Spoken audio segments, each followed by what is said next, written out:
Félicitations, assalamu alaikum sama gars yi barke Serigne Touba félicitations. Dem ñu waxati gars yi ne dama daanoo ci leer xaar leen une minute rek dem ñu waxati gars yi ne dama daanu leer bi day sori parce que foog naa ne fii nii ku ci daanu wur leer démb da nga ñemewul li ngay wax ragal yëpp sa borom la ragal yëpp sa borom dëgg la. Big respect sama gars yi billahi big respect à vous tous. Léegi nag félicitations à tous les patriotes. Les jeunes de Mbacké ils se sont bien défendus. Boo leen gisee nii on est resté 24 heures plus de 28 heures 29 heures sans dormir parce que j'ai entendu des gens dire que vous n'êtes pas en Europe, vous ne faites pas partie du combat. Pourtant ces mêmes jeunes qui vous parlaient dans la rue là, qui vous disaient que non, les autorités qui vous permettent de faire votre marché là, vous manifestez pour des gens qui ne sont pas là. Eux, où sont les gradés? Est-ce que les gradés GMI sont sur le terrain? Est-ce que le commissaire Yag est sur le terrain? Est-ce que le général Moussa Fall est sur le terrain? Est-ce que le ministre de l'Intérieur, Antoine Diome, il est sur le terrain? Non. Donc gars, il faut que nous respections. Bàyyi leen di jouer ci xelu boy. Chaque jour je vous dis ça. Démb Macky Sall il a échoué à une tentative d'assassinat. Pourtant, ils disent que Ousmane Sonko a essayé d'assassiner les flics qui étaient à Mbacké avec son véhicule. Parce que tous les camarades sont braqués là-dessus.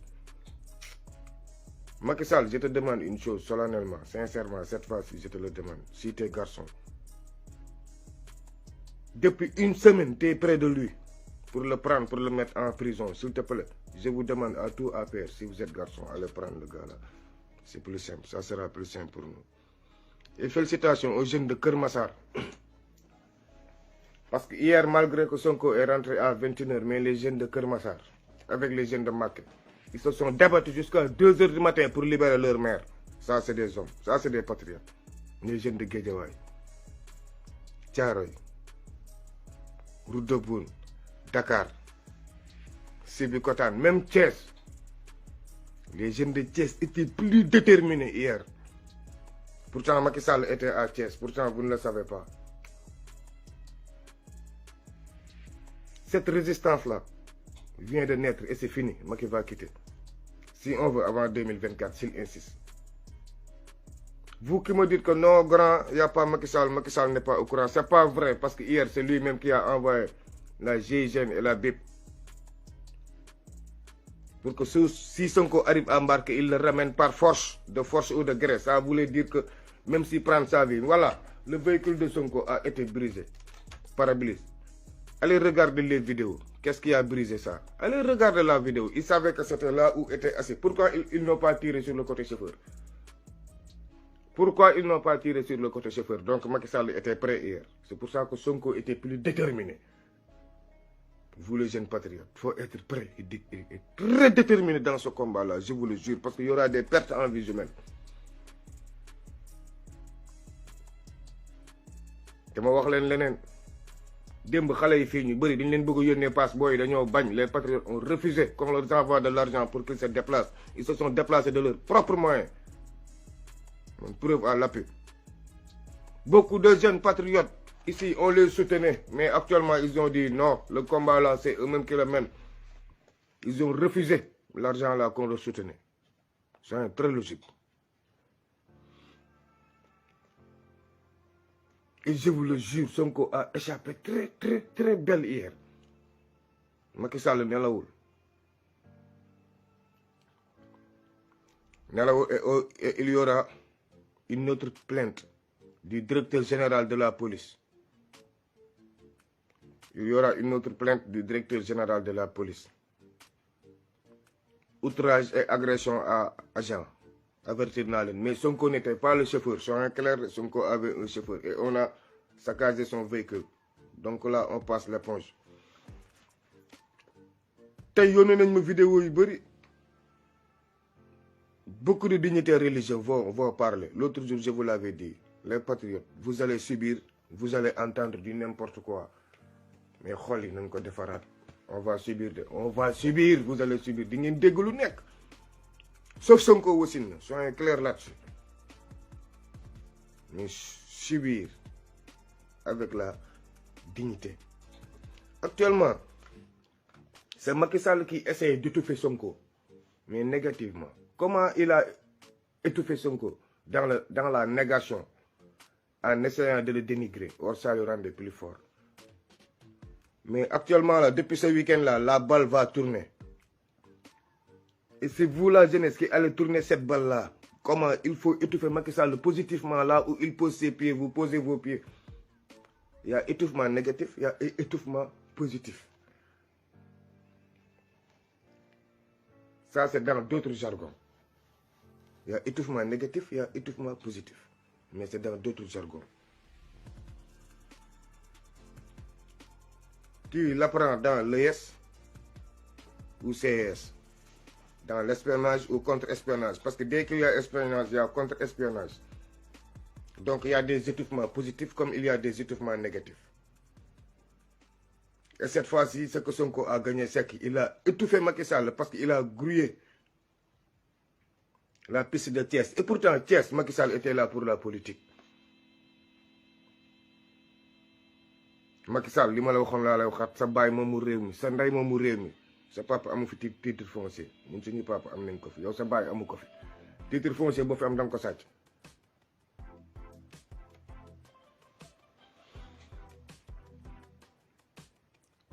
Sur le problème d'étouffement, hier, il y a des télés comme Walfadjri, la grande télévision Walfadjri, qui a subi les conséquences de l'étouffement. Parce que quoi, ils ont diffusé ça en direct. Dans l'état de droit, c'est pas normal. Mais dans l'état des humains, c'est normal parce que c'est de bonne guerre. De mon politique de, dans l'état normal, nul ne peut restreindre les droits de la parole et de la liberté publique. Ça, c'est impossible. Mais dans l'état de nous humains, quand on veut contrecarrer l'autre, c'est normal parce que c'est de bonne guerre. Celui qui supporte mon ennemi devient mon ennemi. Mais qui est Babacar Diagne? Qu'est-ce que je vous ai pas expliqué ici sur Babacar Diagne? Que actuellement, c'est le patron de Macky Sall. Si Sonko reste dans le système là, si Sonko est élu en 2024, Babacar Diagne va rester dans l'État. Babacar Diagne n'est pas dans le gouvernement, mais dans l'État. C'est un grand Kouli Fadrin franc-maçon de classe. À 70 ans, il n'est pas à la retraite. Pourtant, il y a combien de vidéos, je vous ai dit. Est-ce que vous connaissez qui est Babacar Diagne? C'est le patron de Ali Bongo, Babacar Diagne. Les Ali Bongo que vous voyez, les Idriss Déby, non, non, non. C'était Ousmane Tanor Dieng. Après, c'est Babacar Diagne. Inquiétez-vous, mes frères. Babacar Diagne, au Sénégal, parmi les francs-maçons, lui, c'est un gradé. C'est pas un colonel, nous, c'est un général. Parce que depuis plus de 40 ans, il est dans la franc-maçonnerie, dans la grande loge de Malte. C'est là où est intégré Macky Sall, comme secrétaire général actuellement, qui dirige beaucoup de choses dont on ne va pas rentrer dans les détails. Parce que ça ne regarde pas l'État. Mais Babacar Diagne, nul ne peut le défaire de son poste là, personne. Seulement si Sonko est président, il ose l'amener en retraite. C'est comme Moustapha Niasse. Nul ne peut le défaire sur son poste là pour ramener le pétrole. Gaz, si on le défait de son... Si on défait le gaz de Moustapha Niasse, demain, il y aura pénurie d'essence au Sénégal. Ou pénurie de gasoil. Si l'État défait Samuel Sarr, demain, il y aura pénurie d'essence ou de gasoil. Mais pourquoi cette minorité-là va tout gagner au Sénégal? Pourquoi c'est une minorité extrême qui gagne toutes les grands marchés, tout? Mais c'est des diables. Si Sonko reste dans le système, il y a des gens là qui vont nous diriger encore. Ceux qui nous dirigeaient depuis 60, ils vont continuer à nous diriger. Parce qu'eux, ils sont dans l'État, pas dans le gouvernement, ni dans la politique. Mais c'est eux qui dirigent le Sénégal.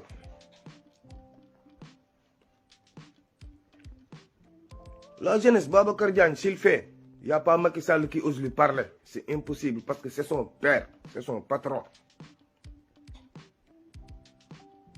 Le Mimi Touré ou Khalifa Sall, certes, je les regarde.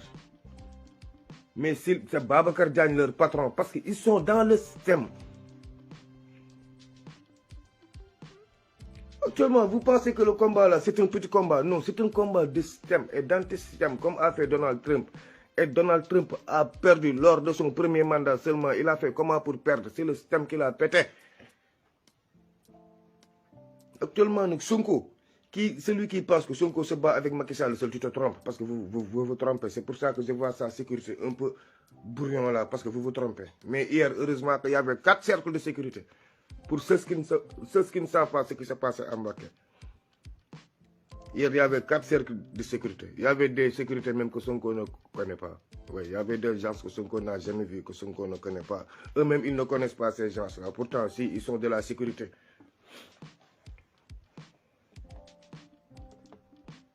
Pourquoi vous pensez que cette délégation-là, cette sécurité-là, il y avait combien d'hommes de sécurité? Pourquoi des fois je pète les câbles envers vous les politiciens? Vous pensez que Sonko seul va gagner ce combat? Non, c'est avec toute la classe politique. Regardez hier, quand l'Union était là, tous les leaders de l'opposition, malgré ils ont des divergences. Bougane, t'as raté l'occasion de ta vie, mais c'est dommage pour toi. Tu es un hypocrite. On passe l'éponge. Tous les leaders étaient là, même Ahmed Aïdara de Guédiawaye.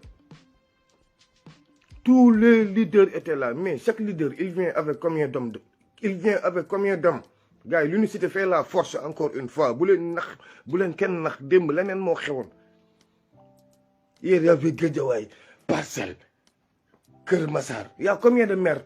Il y a combien de maires qui sont venus golf avec Khadija Mayekor? Félicitations.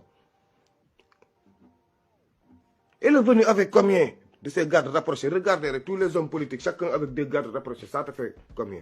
Mais tu penses qu'ils vont venir prendre son côté? Non, non, non, c'est l'union, c'est l'unicité qu'on vous demande actuellement.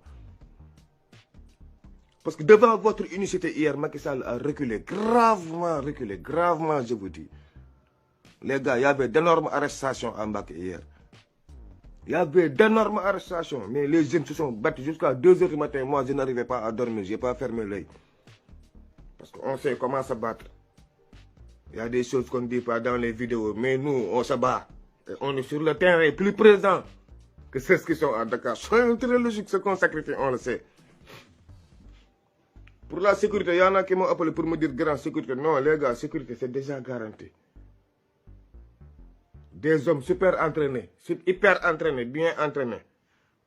Avant qu'ils n'atteignent Sonko, il y aura beaucoup de morts, mais ce n'est pas Sonko qu'ils vont tuer. Non, non, non. Il y aura beaucoup de pertes, mais ça ne sera pas M. Sonko. Non, non, non, ça me tête. Les jeunes patriotes, inquiétez-vous.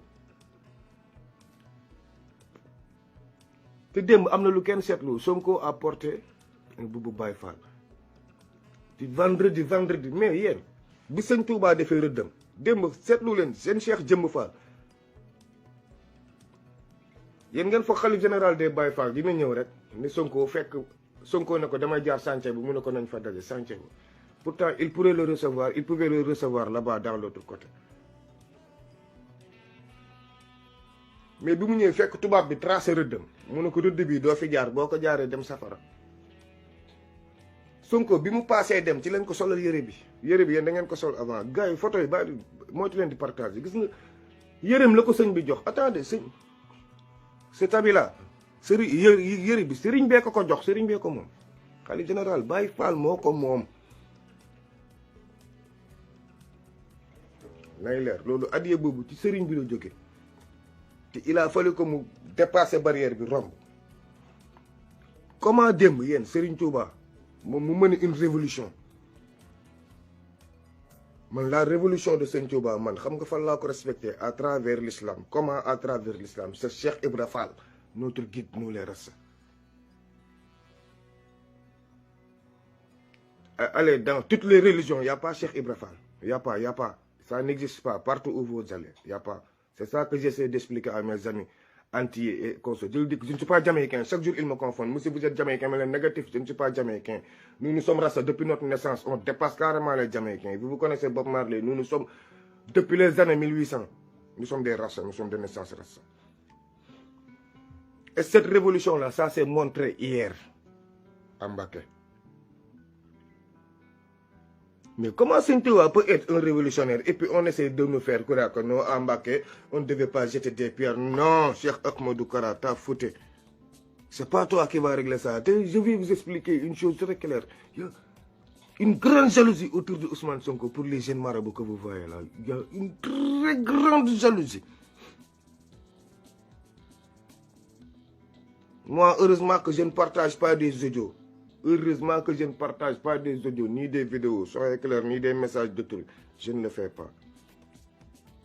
Parce que tu es passible de peine de prison, donc je ne le fais pas moi. Soyez très clairs là-dessus.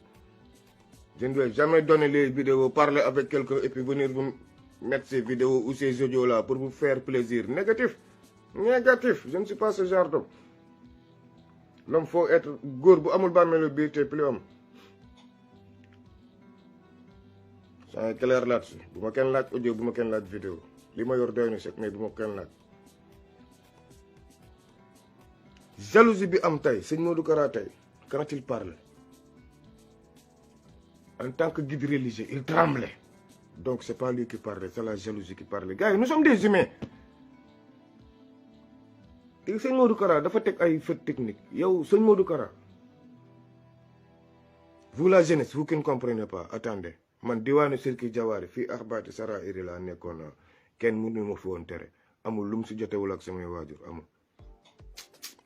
Nous on avait tout abandonné pour Cheikh Ahmadou Kara Mbacké Noreyni mais en 2000 bi mu taxawee nañu Abdou Diouf mooy voté Abdou Diouf mooy gagné bu gagnéwul bu vote gagnéwul ji bu ko nit ñi voté wul jinneel yi voté ko loolu sëñ Modou Kara moo ñu ko waxoon fii en 2000 man mii di wax ak yéen. Abdoulaye Wade suñ may parents moo ko topp mais man mosuma ko gëm nay leer Abdou Diouf laa doon topp bi ñu gagné Abdou Diouf man si laa bàyyi affaire sëñ Modou Kara wa kërëb ay diwaanu Sirki Jawari Sara si laa ko ba man personnellement en 2000 ba jote seeg suñu grand Baye Fall yi daaree Fall foofu amul mën nañ ma seede grand yaa ngi dund ba tey deewuñ dafa amoon grand yoo xam ay Baye Fall dañu osé taxaw wax lu ñaaw ci sëñ Mansour si ne sëñ Mansour si moo ne woon Abdou Diouf may falu ma ne leen sëñ Modou Kara bi mu wax a gën a rëy jaar fu ñaaw ne leen moom moo ne woon jinne yee koy votel mu falu kon on se respecte ni ngeen di respecté seen kilifa diine respecté leen ko kilifa diine jàmbur li mu leen di wax nii c'est en 2000 laa ci joteeg suñuy grand waa koñ grand yaa ngi dund ñenn ñi seen les décroche plus du ma leen wuyooti parce que ñoom ñu ngi ci ay Cheikh Modou Kara dem ngàcc ay kër Cheikh Modou Kara man je ne suis pas dans ça man kilifa soo may jiite da ngay mel ni sëñ Moustapha Saliou ñeme ma wax si dëkk. Mais il y a une jalousie extrême qui se passe actuellement dans ce pays.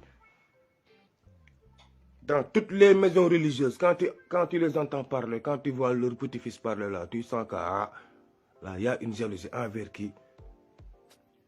Un leader politique. Vous savez pourquoi les jeunes là ont fait actuellement de Ousmane Sonko un guide et non un leader politique? Parce qu'ils sentent votre jalousie. Ils sentent votre méchanceté. Non, les jeunes là ne sont pas fous. Hein. Ils sentent votre jalousie et la méchanceté, la haine que vous avez envers leur guide. Ousmane Sonko, il n'entendait que salafiste.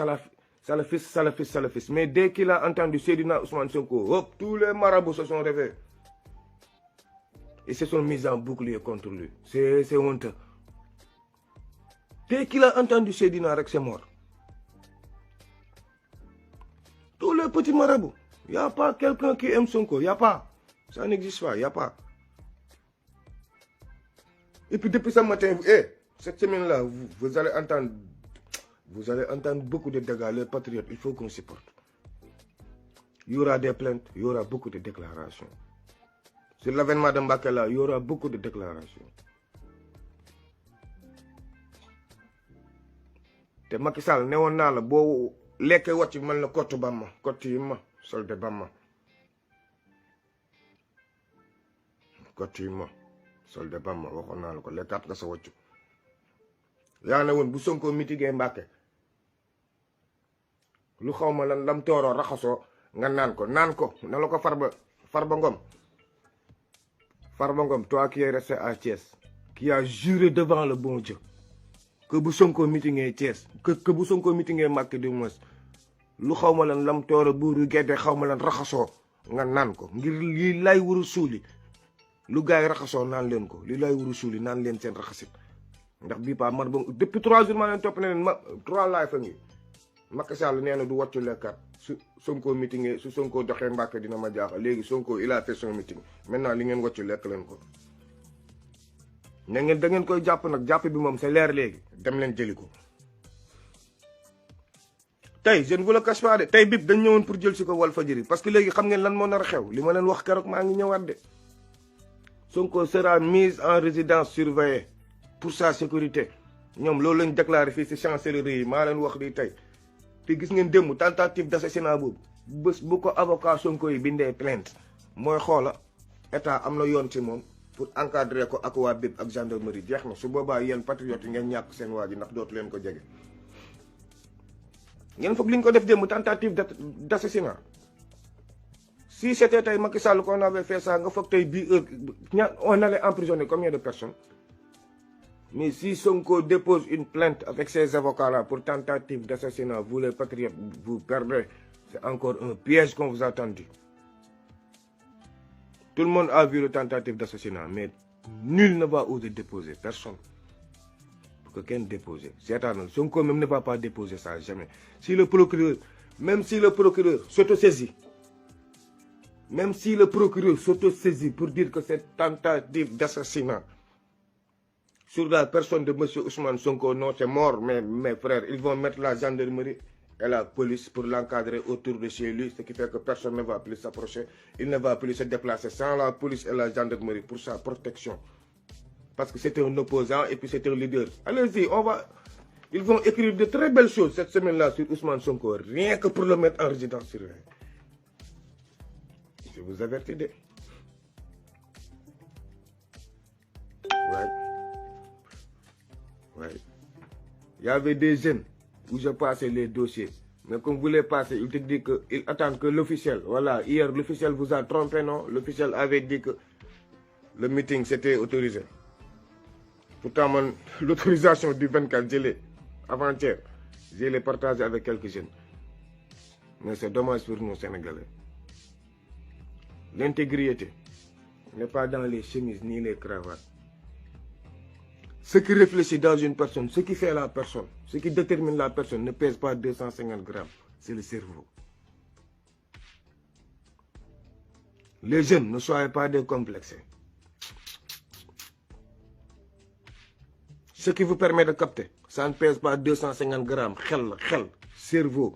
Qu'est-ce que moi diable? Ce ne sont pas les beaux habits, beaux garçons, khessel feeling, gordigen, wesh, tak ay jaro yi. Non, c'est pas ça l'humain. Le cerveau. Et dès que tu deviens haineux, tu ne réfléchis plus. Ton cerveau devient de plus en plus petit. Si tu as la haine envers quelqu'un, ton cerveau devient de plus en plus petit parce que tu ne penses plus pour toi-même, mais tu penses pour éliminer ton proche. Quand tu deviens sadique, ton cerveau devient de plus en plus petit. Quand tu deviens égocentrique, ton cerveau devient de plus en plus petit. Et là, pourquoi Macky Sall, avec toute sa machine de guerre, les ministères, l'armée, gendarmerie, Sonko arrive à détourner les dispositifs de Macky Sall. Sonko arrive à se déplacer sans que Macky Sall sache là où il va. Et pourtant que Sonko a même l'appel, même si Macky Sall va aux toilettes pour pisser, Sonko est informé sur ça. Ça veut dire que dans l'autre côté, ils prennent l'autre côté pour des ennemis. Or, c'est des adversaires. On doit être des adversaires politiques. Mais jusqu'à penser tuer le petit là, tuer M. Ousmane Sonko, je le jure.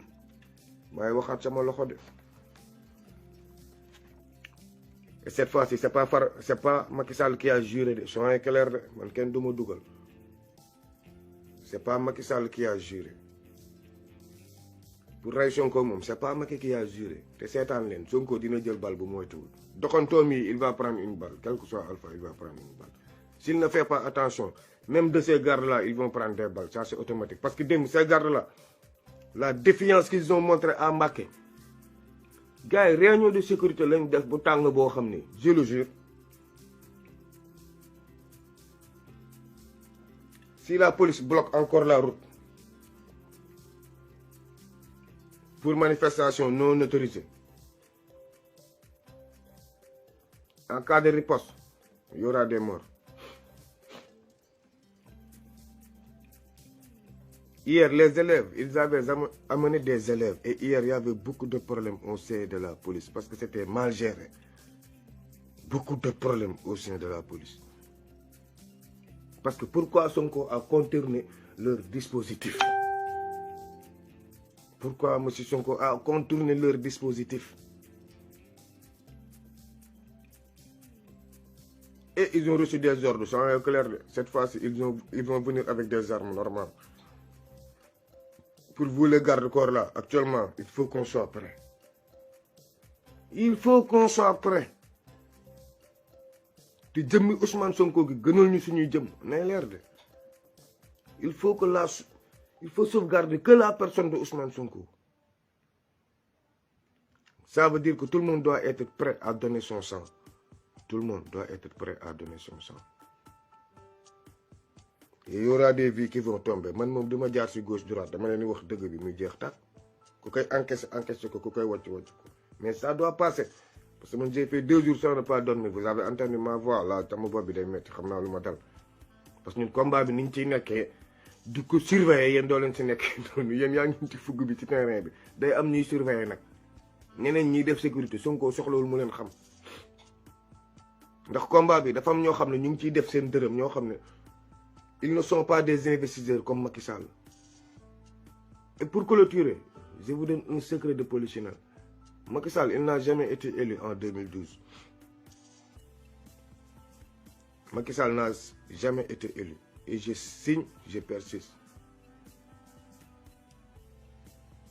En tant que président bureau de vote. Après le dépouillement dans les bureaux de vote, on va au tribunal départemental pour siéger avec 4 juges, avec des accessoires. On reste là-bas normalement à partir de 22 h. Jusqu'au lendemain, à 14 h, on est resté pour siéger. Comme en tant qu'enseignant, en tant que président bureau de vote, il y a des secrets qu'on ne doit pas sortir. Mais non, non, non, cette fois-ci, il faut que ça tombe parce qu'on prépare des élections. Et j'ai appris dans des régions ou dans des villes qu'on est en train de faire des cartes d'identité à des gens pour leur donner 25 000 de faire des cartes d'identité. Je vous explique le système. Vers 3 h du matin, les gars que vous voyez, comme vous dites, surveillance, commission européenne, commission CEDEAO, les commissions là, ils nous ont ramené, comme dans les bureaux de vote normal, tu vois 177 votants. Tu vois 177 votants, je le jure, billahi, tu vois 177 votants. Dans les bureaux normaux. Mais dans les écoles fictives que tu n'as jamais vues, on venait, on nous ramenait une caisse entière bourrée des affaires de Macky Sall. On bourrait partout les affaires de Macky Sall. Partout, je vous dis. Mais ce n'est pas Macky qui a gagné. En 2012, c'est Moussa Fagnes qui devait passer normalement. Mais c'est les émissaires de l'Union européenne là qui ont fait passer Macky Sall. Parce que nous, les enseignants, je vous dis, tout ce qui se passe dans les élections là, c'est nous. Parce que nous sommes les présidents des bureaux de vote. On est complices de tout. Et ceux qui gèrent ça savent de quoi je parle. Avec les juges qui avaient refusé de faire ça. Parce que, je ne dirai pas le nom de la ville. On était là-bas jusqu'à 2 h du matin. Les caisses sont venues avec le commandant de la gendarmerie. Avec les gars de l'Union européenne. Que des blancs quand même. Ils ont descendu les caisses des bureaux de vote. Mais quand tu verses ça, tu vois plus de 1000 et quelques votants avec des listes normales. Et tu ne sais pas d'où viennent les listes. Et il y avait un juge, un très jeune juge, qui était là, mais qui disait, mais non, non, non. Il faut nous montrer tel. Il a lu des articles. Mais il a reçu un appel devant nous. Il faisait vers les 3 h moins. Il a reçu un appel et on l'a demandé de quitter. Il a pris son véhicule et rentré direct sur Dakar. Donc Macky Sall, nous, on sait ce qui t'a élu. Il y a des bureaux entre mandat douane là-bas à Tamba qui n'existent pas. Pourtant Macky Sall gagne toujours là-bas. Il y a des bureaux qui n'existent pas. C'est des bureaux fictifs. Mandok Kouro, vers les Vélingara en haut, il y a des bureaux qui n'existent pas. Là-bas, Macky, il gagne comment? au foot, à partir de Waoundé, si tu descends avant de rentrer sur Wali Jantal, il y a des bureaux qui font plus de 1000 votants qui n'existent pas. Et c'est l'Union européenne là, cette Union européenne qui était chargée de superviser, qui ont fait gagner Macky Sall. Est-ce que vous m'avez une fois entendu, en tant qu'athlète, soutenir Lamine Diack? Pape Massata Diack, je ne peux pas te supporter, man. Je ne peux pas te supporter parce que moi, je ne nage pas dans le faux. Moi, je ne suis pas un corrompu. On ne me donne jamais quelque chose que je mange, jamais de la vie, jamais. Moi, je ne suis pas quelqu'un qui va profiter de l'argent pour tuer Ablaye Wade, pour après avoir des maisons et eux tous aller marier une deuxième femme. Non, non, non, je ne suis pas de ces hommes. Moi, je veux la vérité. Fekkee ma ci boole Youssou Ndour, c'est Lamine Diack qui a tout financé. C'est Lamine Diack qui a fait passer Macky Sall. C'est pour ça que Macky Sall couvre la Pape Massata Diack. Mais il sait très bien que s'il laisse Pape Massata Diack venir en Europe, là, les Blancs vont lui péter. Il le sait. Moi, là où ils ont trouvé leur argent, là, je ne le savais pas. Mais c'est de l'argent qui a fait tomber Ablaye Wade. Donc, beaucoup de présidents du bureau de vote, Union européenne, CEDEAO, tous ont été financés par qui? Je veux la vérité. Il y a quelque chose d'autre qui a fait gagner Macky Sall, mais ce n'est pas la population sénégalaise. Nous, on vit jusqu'à présent, man. Macky Sall n'a jamais gagné des élections. Je veux la vérité. En 2019, peut-être oui. Mais en 2012, non, non, non. En 2012, Macky Sall n'a pas gagné.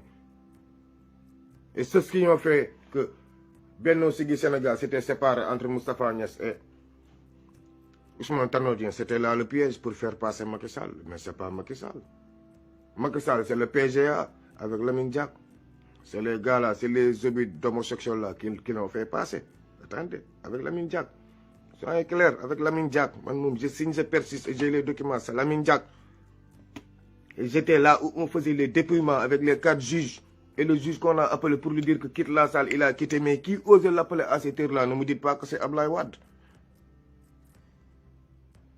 Ablaye Wade, bi doon compétir avec Macky Sall, sañ na woo juge ne ko génnal ci bureau bi ba Macky Sall am 25% premier tour. Yéen, ça ne vous a pas étonné. Vous les Sénégalais, ça ne vous a pas étonné. Macky Sall qui n'avait même pas 10 personnes autour de lui, ça ne vous a pas étonné. Mais c'est dommage, on l'a déjà fait. Et les regrets sont déjà là. Xamoon naa ko est déjà derrière nous. Je le savais, non, je le savais, c'est le passé. Mais on ne le savait pas aussi, c'est le passé. Ce n'est pas cet homme-là qui était Macky Sall. Non, non, non. Du woon kii moo doon Macky Sall.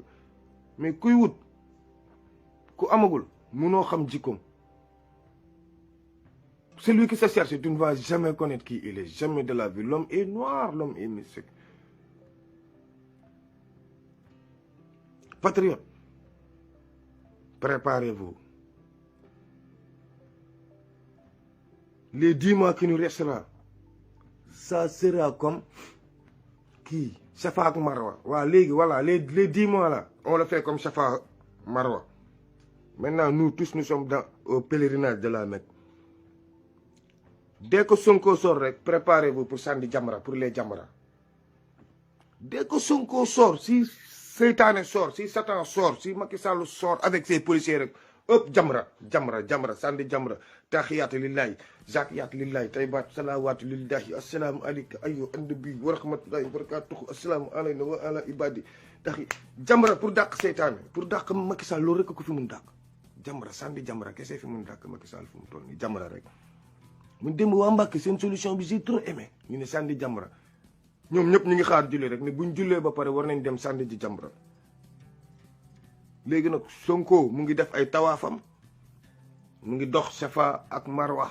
après Safa ak Marwa nag Jamra moo ci des si Macky Sall le touche na doyal si xeer yi. waa Dakar bu leen waa Mbàkke gën gore certes Mbàkke c'est une ville révolutionnaire parce que Touba à cause de Cheikh Ahmadou Bamba Khadim Rassoul. Et comment il a révolutionné l'islam à travers Cheikh Ibra Fall Mbacké, nous qui est notre guide, nous les restes. On est resté dans notre africanité pour être musulman. On est resté typiquement africain comme nos rois pour être musulmans. Gars yi Serigne Touba du ay julli géej non non non ki sañ a jël jaamu yàlla koo xam yàlla ñun moo ñu sàkk suñuy bakkan ak suñuy lépp sëñ Tuubaa xool ñu ne ñu bul julli bul woor yow nekkal ci liggéey la ilaha illallah googu nga xam mooy lan laa mooy lan gars yi lan c'est la négation qui commande le monde. Dieu n'a pas créé le monde qui si waaw non le plus grand nom de Dieu commence par non là non nul n'est la ilaha illallah kenn du yàlla ko dul doon amul laa boobu ça veut dire non donc avec Macky Sall c'est là dem leen jàngiwaat la ilaha illallah ngeen xool lu muy tekki ci commencement bi déedéet la tekki mooy kenn du non ça n'existe pas kenn du yàlla ko dul moom looloy laa boobu mooy non ça n'existe pas amul kenn du moom kenn du tolloog moom de tout miséricorde moom kese la kookoy laa bu njëkk ci la ilaha illallah c'est une négation donc Sonko ne peut pas accepter ça seytaane di ko def lii mënul nekk actuellement c'est un combat trop élevé c'est entre la pureté et le mensonge quoi et la démagogie donc fu ngeen def combat bi beneen façon combat xeer yi rekk ko mun régler sandi jàmbara kese atteinte à la sûreté de Sonko vous portez atteinte à la sûreté de l'État ah oui blocage véhicule de Sonko blocage des institutions arrestation de Ousmane Sonko arrestation de Macky Sall parce que actuellement Sonko ne doit plus parler avec les petits types les Mame Mbaye Niang là les Amadou Ba là non Sonko c'est le président de la jeunesse c'est le président par nature même les arbres les oiseaux l'air du pays acceptent que c'est le président donc c'est le président par nature donc les Déthié Fall là ils peuvent aller parler avec les Abdou Mbow et consorts mais non Sonko actuellement même les plaintes là il ne va pas répondre ça je vous le dis même les 16 là Sonko ne leur parle plus, il n'a plus leur temps. Il gère avec ce qu'il gère avec Macky Sall. Actuellement, le combat c'est entre Sonko, Macky Sall et les Babacar Diagne, mais ce n'est plus Sonko avec ses petits types. Non, je ne sais plus même leur nom. Et félicitations encore une fois. Et big respect, préparez-vous encore. Demain Pro va sortir pour circuler. Les c'est vous la population, seule la population qui peut le protéger.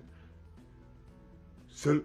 Vous la jeunesse vous pouvez le protéger félicitations encore une fois félicitations te gatsa ku xamul buur saay na moment bi nag buur dem na yoonam buur 2024 lay xaar mu dem